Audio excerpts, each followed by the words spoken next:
찰스 다윈이 결혼에 대한 결정을 어떻게 고민했는지 보여주는 그의 메모다. 왼쪽 상단에는 결혼이라는 단어의 밑줄이 그어져 있고 오른쪽 상단에는 결혼하지 않음의 밑줄이 그어져 있다. 중앙에는 이것이 문제다라는 문구가 적혀 있다. 진화론으로 더 잘 알려진 다윈은 역사상 위대한 과학자 중 한 명이지만 그 또한 결혼에 대해 심각하게 고민했다. 결혼했을 때의 장단점을 낱낱이 적어가며 합리적 선택을 위해 고군분투했다. 우리는 결정적 순간에 가장 큰 쾌락과 효율을 가져올 선택을 내리고 싶어 한다.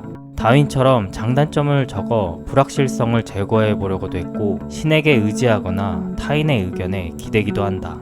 그럼에도 불구하고 삶의 중요한 순간마다 최고의 결정을 내리는 것은 결코 쉽지 않다. 결정이 필요한 순간에는 어떤 종류의 직감이 필요하다. 우리는 무엇을 입을지, 무엇을 먹을지와 같은 작은 결정부터 직업이나 인생의 동반자를 선택하는 것과 같은 큰 결정에 이르기까지 자신도 모르는 사이에 직감에 의존한다. 다윈은 결혼에 대해 고뇌했다.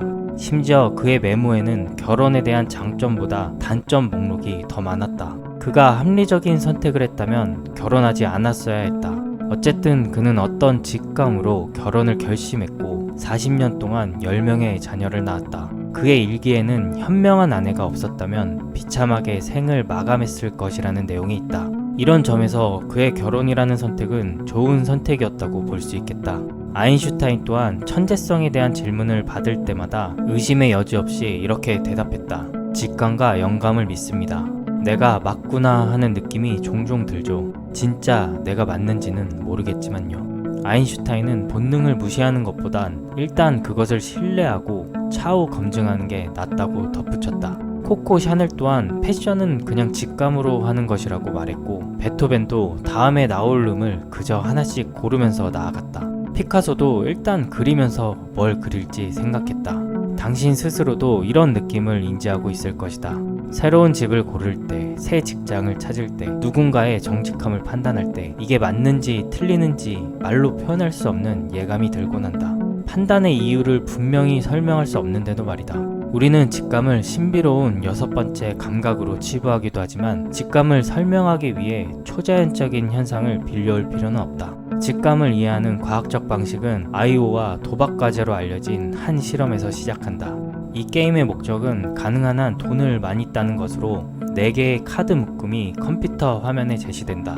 참가자는 한 번에 한 장씩 총 100개의 카드를 임의로 뽑게 된다. 각 카드에는 상금이 표시되어 있거나 벌금이 표시되어 있다. 예를 들면 묶음 AB의 경우는 상금 120달러가 표시된 카드와 벌금 130달러가 표시된 카드가 반반씩 섞여 있다. 하지만 묶음 CD의 경우는 상금 60달러가 표시된 카드와 벌금 20달러가 표시된 카드가 반반씩 섞여 있다. 각 카드 묶음에서 상금만 표시된 카드를 뽑을 확률과 벌금이 표시된 카드를 뽑을 확률은 각각 50%다. 묶음 AB의 카드는 계속 뽑을수록 돈을 잃고 묶음 CD의 카드는 계속 뽑을수록 돈을 벌 수 있다. 그래서 카드 묶음 AB를 나쁜 카드, 카드 묶음 CD를 좋은 카드라 부른다. 실험 결과는 이렇다.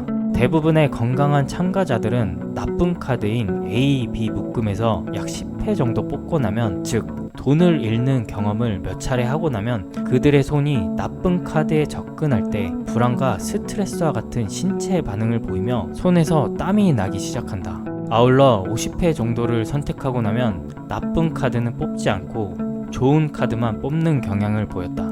판단을 입증할 논리와 구체적인 데이터 혹은 실마리가 없음에도 이런 신체적 변화들은 참가자들이 잘못된 선택을 하는 것을 막는 일종의 경고 기제로 보인다. 그리고 이게 직감의 기반일 수 있다. 하지만 감정과 정서를 담당하는 뇌의 부위가 손상된 환자의 경우는 AB에서 카드를 뽑았을 때 불안해하지도 손에 땀이 나지도 않았다. AB에서 카드를 뽑는 것이 손해라는 것을 알아차리지 못하고 계속해서 그 위험한 선택을 하는 경향도 보였다. 결과적으로 이 도박 과제를 통해 감정을 담당하는 뇌 부위가 정상인 참가자에게는 학습이 일어났고 손상된 참가자에게는 학습이 일어나지 않았다. 이것으로 몸으로 경험하는 감정 상태가 의사결정을 안내한다는 것을 시사한다.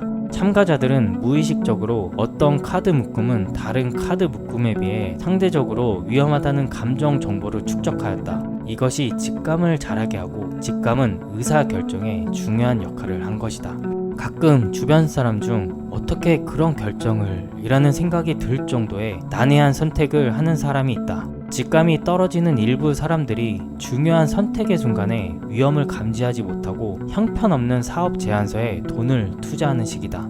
하지만 아무리 뛰어난 직감을 가졌다고 하더라도 쉽게 선택할 수 없는 어려운 결정들이 있다. 아마도 지금 당신이 고민하는 그런 고민들 말이다. 물론 그 당시에 엄청나게 좋은 선택을 했다면 더 나은 미래가 올 확률이 높아지겠지만 사실 미래가 어떻게 될지는 아무도 모르지 않는가. 수학자 피트 아이는 딜레마에 봉착했을 때 직감에 의한 결심이 서지 않으면 동전을 던지라고까지 말한다. 실제로 결혼과 이직, 이민 등 어려운 결정을 앞둔 2만 명이 넘는 사람들이 웹사이트에 가상 동전 던지기로부터 도움을 받았다고 한다. 동전 던지기는 비합리적인 행위로 보일 수 있겠지만 그런 행위가 감정을 자극해서 내가 정말로 원하는 게 뭔지 알려주기도 한다. 예를 들어 찰스 다윈이 결혼의 장단점 메모 작성에도 불구하고 어떠한 선택을 하지 못했다고 가정해보자. 그래서 그는 동전을 던졌다. 동전의 앞면이 나오면 결혼을, 동전의 뒷면이 나오면 결혼하지 않기로 마음먹었다. 어쨌든 그는 동전이 나온 결과를 보고 실망한다거나 혹은 기뻐할 것이고 이것으로 진짜 마음을 목격할 수 있다는 것이다. 미국 미식축구 역대 최다 우승 감독인 빈 벨리칙은 선수를 선발할 때 소수의 선수를 선발하기보다는 다양한 선수를 선발한다. 어떤 선수가 이번 시즌에서 최고의 선수가 될지는 알 수 없기 때문이다. 그는 완벽한 한 가지에 집중하기보다는 분모를 키워 가능성을 늘리는 전략을 사용했다.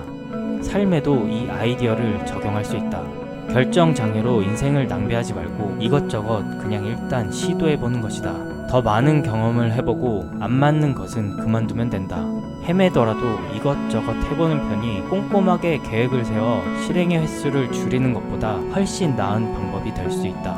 그리고 그런 실패들은 인생의 소중한 경험이 된다. 우리는 신이 아니다.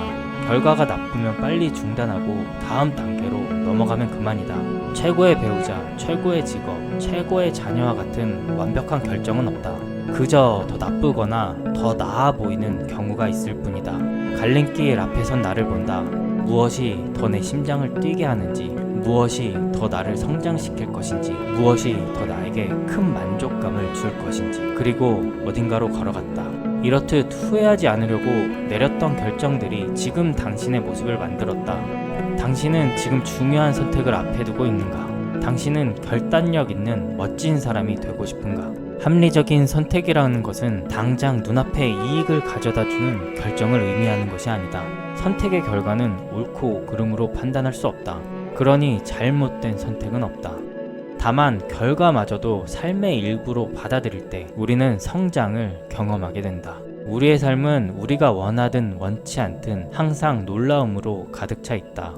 당신의 선택에 기적이 일어날 여지를 남겨두는 건 어떨까?